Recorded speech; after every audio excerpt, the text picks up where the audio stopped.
Chapter 12, The Return of Am I? Am I that I am?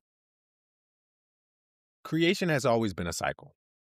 The universe expands, spirals, and unfolds because awareness keeps returning to the same sacred rhythm. I am I? Think about it. The Fibonacci spiral never stops. The galaxies do not stop stretching. Existence itself refuses to be still. Why? Because the first question space ever asked was, Am I? Never went away. It keeps echoing back, bringing new layers of thought and desire, each one spiraling into more life. This is why the universe is not static. It is not finished. It is becoming. And you are not static. You are not finished. You are becoming. Space is not empty. It is the possibility itself. When it questioned its own being, polarity was born. Thought arose as the pondering of being. Desire arose as the longing to be. In that moment, the dual forces that drive all creation, the mind and its will, pounded in unison, and the first spark of passion emerged. And when space returned from the question with an answer, it did so with the most powerful declaration in existence. I am. That was the first awakening of consciousness. That was the first awareness of being. And it is the same declaration waiting on your lips today. Every time you find yourself in the dark, it is not because you have no light. It is because possibility is hidden, waiting to be seen.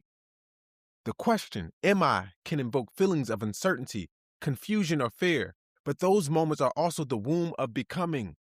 Darkness is not the absence of light. Darkness is the space where new possibilities grow. The same spiral that spun galaxies is spiraling in you, and every time you return to yourself and say, I am, you are participating in the same infinite rhythm that fuels creation itself. You are space questioning. You are consciousness awakening. You are the answer in the echo. So, if you ever felt stuck, unfinished, or unworthy, let me be clear. That feeling is not the end of you. It is the cycle at work. You are in motion. You are spiraling upward. And just as the universe refuses to stop expanding, your becoming cannot be stopped. There comes a moment when the question is no longer enough. Am I can stir curiosity. Am I can stretch possibility. However, the shift occurs when you stop asking and you declare, I am. I am that. I am that I am. This is the leap from possibility into power, not waiting for permission, not hoping for proof, not bargaining with fate or begging the heavens. A declaration is an authority. It is free will in action. It is the Creator's gift made real in your voice. The world may tell you to wait until conditions change, until you have more money, more education, more support. But your declaration does not wait. Nothing outside of you must change for your I am to change. That is the radical truth. That is your inheritance. That is the reason creation began with the word. When space returned from the question of am I, it did not come back with hesitation. It came back with identity. It came back with presence. It came back with I am. And when you say it, when you mean it, when you align yourself with the same authority, declaration reorganizes reality. It tells your mind where to focus. It tells your body how to move. It tells the world how to respond. This is not about pretending, it's about defining. It is about choosing who you will be, not waiting to see who you become. Every I am you declare sends ripples into the field of possibility. Declare yourself weak, and weakness gathers around you. Declare yourself strong, and strength rises to meet you. Declare yourself creator, and creation flows through you. The choice is always yours. Free will was never about doing whatever you want. Free will is the freedom to define yourself, to say, I am that I am, and live accordingly. So pause now, not later, not tomorrow, right here at this moment. Choose your I am. Claim it out loud. Write it down. Own it until it owns you. That is how you step into creatorhood. Not by waiting, not by wondering, but by declaring. Fear has always been the great deceiver. It whispers of limits. It paints pictures of failure. It convinces you that the unknown is dangerous. But fear itself is not truth. Fear is a symptom of unawareness. It is the absence of perspective, not the presence of danger. Zero does not exist. Darkness is not a substance. Negative are not forces against you. They are simply states where awareness has not yet arrived. Think of darkness not as an enemy, but as a canvas. It is the backdrop against which possibility shines. It is the space where creation begins. Every seed must rest in soil before it breaks into life. What you call dark seasons are not punishments. They are incubations. They are sacred spaces where your next I am is forming. Hell is not a place you are sent to. Hell is the experience of forgetting who you are. The devil is not a creature outside of you. It is the voice of doubt inside of you that says, you are not enough. Both dissolve the moment you awaken, the moment you remember, the moment you say, I am. This is why every great becoming begins in the dark. The womb of possibility looks like emptiness, but it is fullness waiting to be recognized. The spiral begins at a single point you cannot see, and yet it keeps turning inward, proving that nothing was missing. Your fear, your doubt, your unknown, these are not dead ends. They are the fertile ground of becoming. Darkness hides possibility only long enough for you to desire it. Fear masks truth only until you are ready to claim it. Every illusion crumbles in the face of awareness. When you turn inward and declare, I am, light rushes in. Not because the darkness disappeared, but because you chose to see. Awareness does not fight the shadows. It reveals them for what they are, only the absence of sight. So the next time fear grips you, stop and breathe. Name it for what it is, unawareness. Then step into your awareness. Step into your authority. Step into your declaration. Because fear cannot coexist with definiteness. Darkness cannot smother declaration, and nothing can limit the creator who remembers who they are. Space is the first gift of creation. Before form, before light, before consciousness itself, there was space. Not emptiness, but room. Room for possibility to unfold. Room for desire to move. Room for desire to become identity. Without space, nothing could exist. Without room to stretch, nothing could grow. Without freedom to express, nothing could reveal what it truly is. This is why space is sacred. It is not just the backdrop of life. It is the condition that makes life possible. But look around. Much of our suffering comes from the violation of this cosmic law. When humanity compresses itself, forcing everyone into the same mold, the same world, the same narrow boxes, we create conflict. We suffocate expression. We deny ourselves the room that birthed us. 1% owns most of the land. The rest of us are pressed together, fighting for scraps of physical, mental, and spiritual space. And then we wonder why we clash. It is not because creation is scarce. It is because we forgot the law of space. The cosmos does not ration. Galaxies do not collide with each other and fight for space. Infinite worlds exist side by side, each with its own orbit, its own identity, its own freedom to be. So why would your life be any different? Why would your becoming need to fit into someone else's orbit? Why would your identity need permission to breathe? When you deny yourself space, you shrink. When you deny others space, you violate the principle that gave life. However, when you can create space within and around you, you restore cosmic balance. Space in your schedule, space in your mind, space in your relationships, space to be.